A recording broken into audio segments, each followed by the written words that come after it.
Hunter Ford here, filling in for Joe Catenacci on this beautiful Friday morning. We've got Yaël Ossowski from the Consumer Choice, our Saturday program at 10 o'clock on the line. Yaël, how are you today? I'm doing quite well, Hunter. Thanks so much for filling in, and great to talk to you. We got him on the line, or did we lose him? No, I'm here. Oh, there we go. Okay. He just had it slide turned down. How are you? I'm Hunter Ford. I'm filling in for Joe this morning. I'm doing quite well, Hunter. Thanks for filling in, and great to talk to you on this great Friday morning. Man, you are, I listen to your segment every week, and it's so important that people understand, business it's tough to run a business.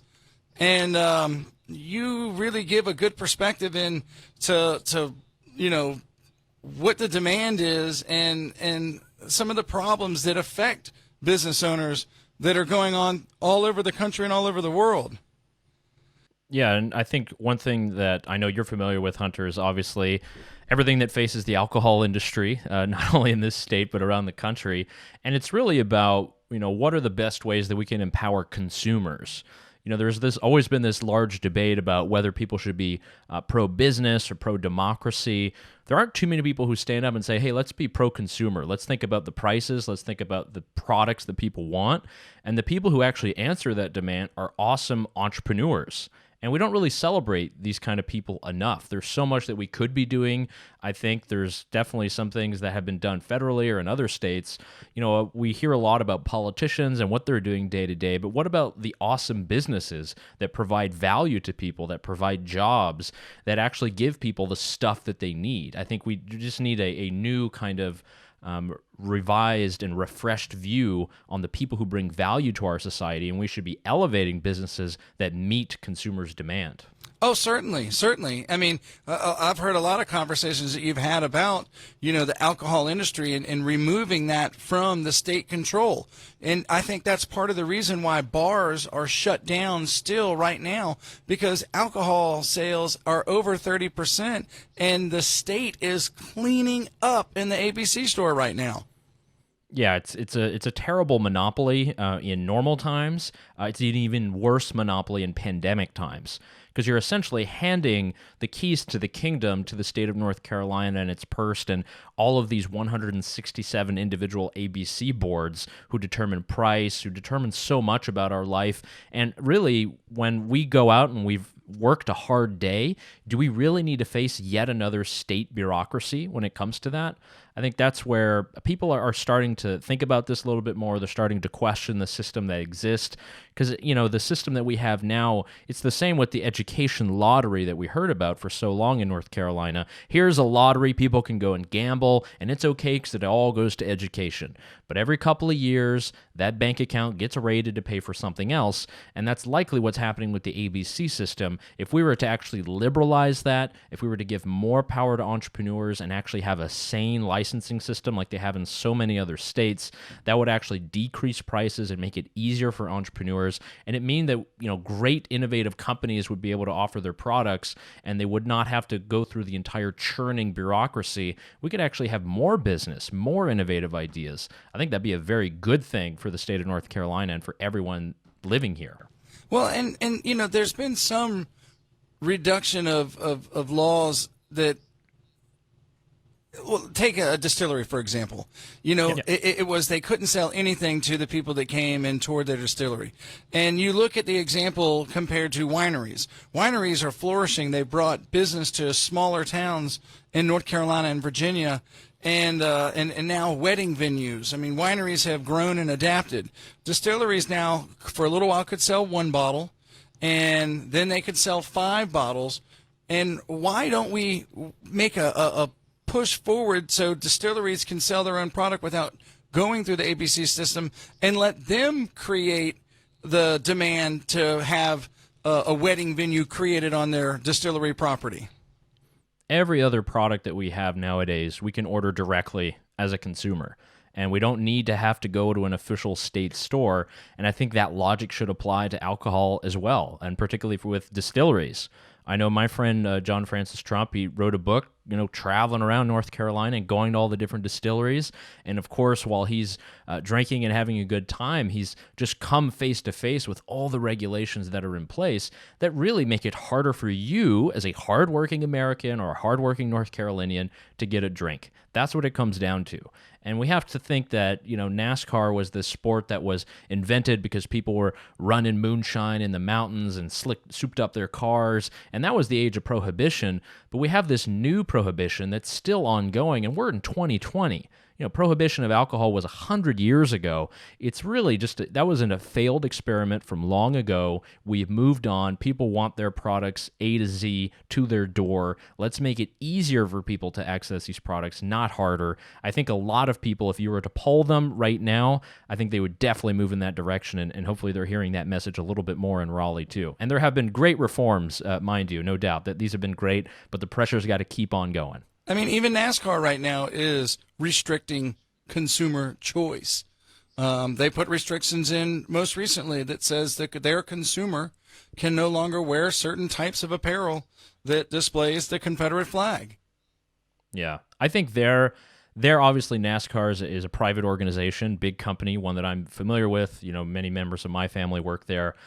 It's hard when you're dealing with trying to accumulate and attract fans in 2020. And I think for them, they just looked at the positive and negative and said, look, if we allow Confederate flags at our events more and more, and mind you, a lot of tracks have their own bans that they've had for many years, but we're going to do it across the entire sport. I think it's something that they're looking at it PR-wise, they had to do. There are probably going to be a lot of fans upset. Believe me, I'm part of many online forums where there's a lot of NASCAR fans who are crazy upset, but there's a way forward. And I think, we can focus on the positive things that the sport is doing, and it is growing, and it is attracting more and more people. It is a private organization, and, these tracks are private, ain't public property as far as I know, but I do think that that's something that NASCAR just has to deal with. It's the reality of the moment. It's dollars and cents, and how do we attract more people to the sport without controversy? Yeah, well, and that's hard to do. In this polarizing world where everybody has a voice. You mentioned social media and forums. I mean, people have a lot of suggestions these days. It's amazing how much more people. How cavalier people are willing to say things when they hide behind the digital curtain. Oh yeah, we're in a nice new era of Monday morning quarterbacking for virtually everything that exists. But I think, Hunter, you'd probably agree it's kind of a good thing, of our democracy, that people are able to weigh in and, we're able to get more critical opinion. We are a constitutional republic, so we still have measures in place, assuming we don't fall into mob rule. But I think it's good that people are debating and talking ideas more. It's a bit sad that so much is focused, at least from the media and politicians, and on Twitter. Because I think like 1% of the country's on Twitter. But a lot of people govern because of that and because there's some Twitter outrage. That's really not how you're supposed to govern in a large country like we have. You're supposed to, talk about exactly the principles and ideas that you stand for, you implement those, and you have to stay very strong. We don't want to have mob rule in our country. That's why the United States is different from European countries and countries in South America. It's something to be proud about, and that's at least something that I know a lot of listeners to The Big Talker believe in. Back with Yaël Ossowski from The Consumer Choice. His show airs Saturday at 10 o'clock. Yaël, I try as hard as I can to break the system when Joe's not here.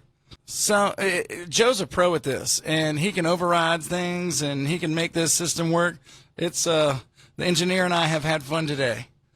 Hey, it's cool. It's kind of part of the back and forth of radio, and that's how you have fun, right? Oh man, it's always a blast when I fill in for him on the morning program. 3 hours is long, so it's gotta have good guests like you to keep the conversation interesting. People don't want to hear everything that I have to say. When we let off, part of the last of what I heard was you don't really want to let the mob rule, and we're seeing that in cities. They tried to make the mob rule in D.C., out in the Chaz zone, out in Seattle. They've accomplished making that work.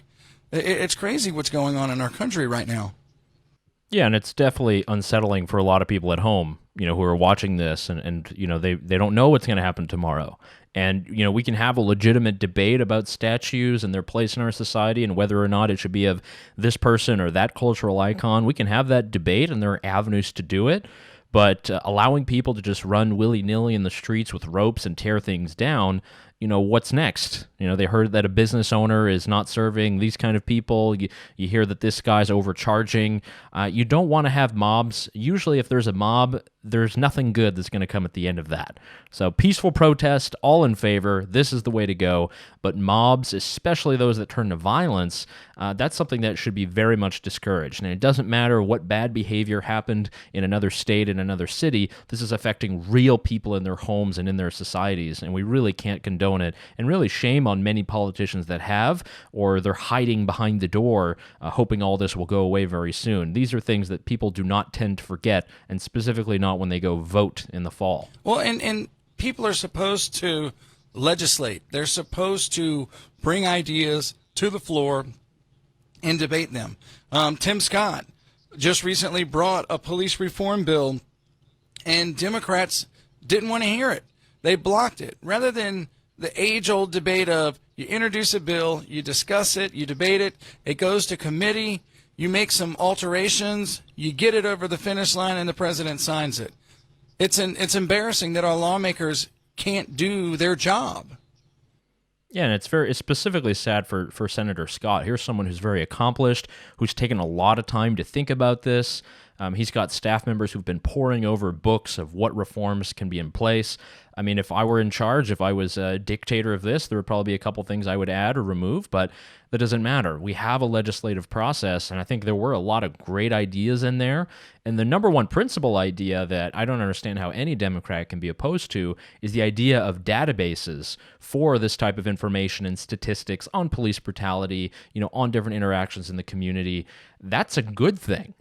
Are they saying they don't want data? That's very sad, especially for a native son of South Carolina to be treated like that in Washington, D.C.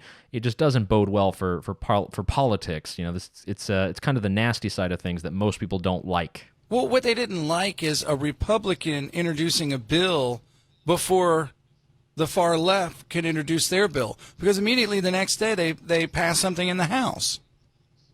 Yeah, and there's a lot of ideas that have been thrown out there. Representative Justin Amash from Michigan, who's now independent or with the Libertarian Party, had a lot of great ideas about qualified immunity, no-knock raids, these kind of things, and those ideas were not heard, and they would barely let him even put an amendment together, even if he partnered with a couple of Democrats. And I don't even know if it's party. I think a lot of it is just leadership. If the tables were turned the other way, and we saw this during Paul Ryan's term and John Boehner, is the leadership has one way of thinking about it and doing things, and everyone else is kind of a slave to that, which is it's very unfortunate because there's a lot of good reforms, a lot of great things to talk about. Nobody wants to put a win in the other person's column. That's the thinking that's bad right now. That's what we don't need. We need everyone to come together and think about how we can improve things and not just have yet more ammo in our fight against the, quote, other side. Well, and that's their job, is to legislate and to create laws that are good for the people of America, good for their constituents. It's like consumer choice. You need to protect the person that you're representing. Yeah, and that's why people are elected, and they're supposed to be. These are people who are just like you and me. They're supposed to be entrepreneurs, business owners, doctors, nurses, lawyers in the community, and they go up there to represent us and to be like a trustee or a delegate. And we're supposed to use this model to make sure that our liberties are not taken away, our rights are not taken away, and at the end of the day, we can keep more of what we earn. That's what everybody wants from their representatives. That's what everybody is looking for when they go vote in the fall. Everyone's going to have different ideas about what politics is, and having those debates that's very important. But again, if you're not representing your communities, and if people are still just playing this game, I mean, I understand that sports are on hiatus right now, but that doesn't mean we need to take up the ball and do all the whole pony show up there in Washington, D.C. Well, and I know it's going to be difficult for a lot of these athletes that are competitive, that are used to finding their competitive edge in their specific discipline in the sport that they play, and now they're using their voices in a competitive way to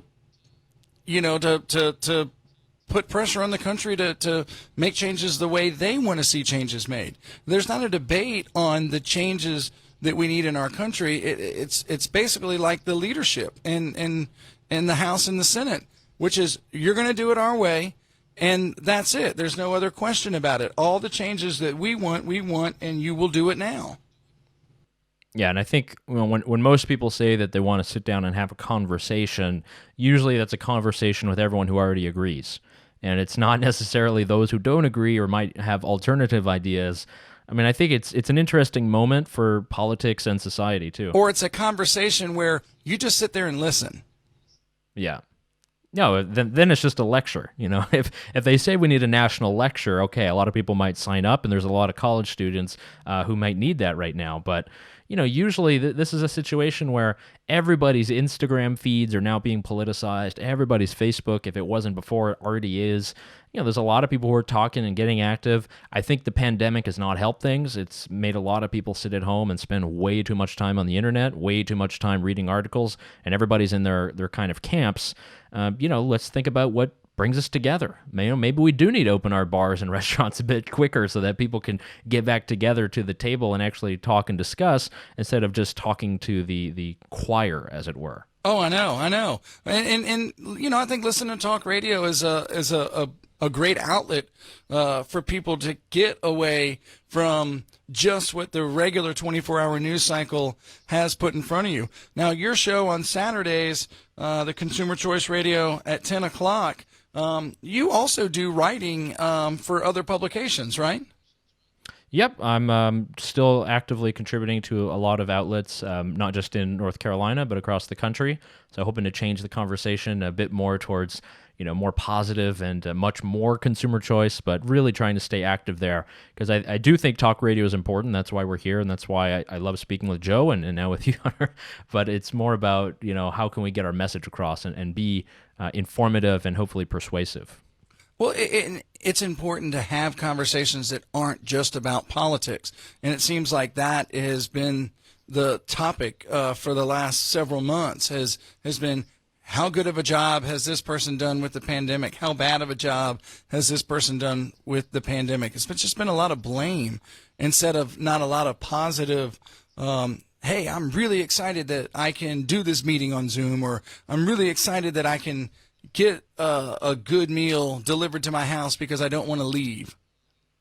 Yeah, that's exactly it. There's so many positive things that have made our lives better that we're just not really appreciating right now. Everybody's at home. They have internet, high-speed internet. Everybody's got a connection. Everybody's connected to all their friends they've known since high school, and yet we're figuring out more reasons to complain. But really, if you look at the numbers, we're richer than we ever have been as a society. America's the global 1%. There are so many things to be positive about. And I think if we were just to internalize that a little bit, we wouldn't be so angry. Because, yes, we do have ideological opponents, but these are our fellow Americans. And they might have ideas that we think wrong in the moment, but they have ideas that maybe do work. And being able to discuss them specifically on radio, to read what others are writing, I think it's important to do, and that's the only other way that we're going to improve. So let's always think about the positive. Let's think about that great meal we can get delivered to our house tonight instead of the vitriol of hate that you might see when you log onto your computer. One of the things that's happening here in Wilmington is the Downtown Alive campaign, where restaurants are getting to expand their footprint out into the street, and the street is being closed off. And I've encouraged the listeners today to go out to one of these restaurants tonight and be a part of this Downtown Alive campaign.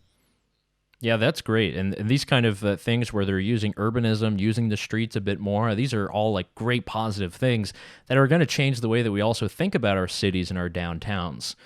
Back in the day in Europe, you had the town square that was centered around the church. We don't really have that anymore. Specifically in the U.S. now, you have all the roads and highways and interstates, but we do have common meeting places. And I think the more that we have these and more people are able to go out and see friends and do so in an open environment, it actually is going to change the way we think about everyone else too. So definitely encourage everybody to go out, patronize those restaurants wherever you can. I guess now you got to be wearing masks there, but yeah, do so responsibly if you can. Man, I am so over this mask thing. Well, just get a branded one. That's all you need is branded ones. It's free advertising space is how I see it. I want one of the Trump ones that says China. across the front of it. With an exclamation point. Yes, it better. Well, we got to wrap up the program. It's always interesting to talk to you. I love listening to you on Fridays when you're on with Joe. Yaël Ossowski, make sure to catch his show tomorrow, Saturday at 10 o'clock, the Consumer Choice Radio. Yaël, always a great conversation, and thanks for coming on The Big Talker today. Thanks so much, Hunter. All the best to you. All right. Thank you. Everybody, I hope you have a great weekend. We'll be back on Monday morning. Mornings with Joe Catenacci here on The Big Talker, 106.7 FM.